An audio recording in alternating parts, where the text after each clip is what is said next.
The underground party scene is nothing new in Salt Lake City, but what you're about to see is. We go undercover into a world where you party all night from dusk to dawn.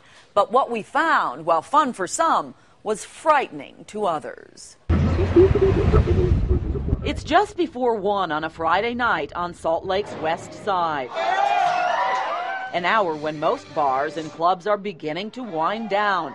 But inside this old warehouse, it's lights, crowds, and clearly action. Many people are just arriving. On this night alone, well over 100 people packed into the warehouse turned party place called Easy Street. For $10 at the door, there's drinking, dancing, a hot tub filled with stuffed animals,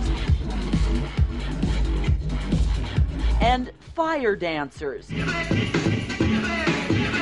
the man behind it all, Nate Hansen. It's a dream of every kid. Like, first you have the tree house, and then it's like, well, what if you got a warehouse? You could do all sorts of stuff. On the outside, it looks like an upholstery shop, but Nate says he's made this warehouse his home.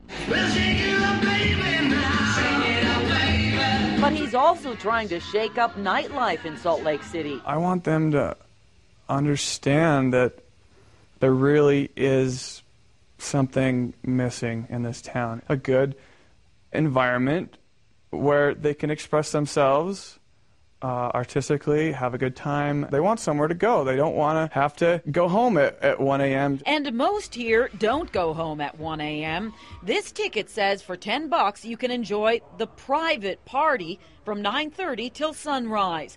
But Nate says it's just close friends who are invited and asked to donate cash to his cause. Nobody's been charged $20 to get into this place, ever. So I've asked for some donations from friends, and they have generously provided. Some people have offered extra. I need a lot of help to have a good time and throw a party in a place this size. Really, it's a warehouse. People know they're coming to a warehouse. The general public is not invited, so they understand that they're coming to a unique environment where, yeah, you might snag your elbow on a nail, because I haven't got around to every single nail in the place just yet. But the city says Nate's biggest problem is he hasn't gotten around to applying for even one permit to make anything he's doing here legal. Death trap is a good word to describe what happens in these buildings when the safety measures aren't followed and something bad happens. Find out what happens when vice cops, the fire marshal, and city inspectors show up at Easy Street. What they found inside that they call absolutely frightening. It's just my home, like that. It's my space, and so at the end of the day, I'm the last one here. Like, if the place burns down, I go down with it.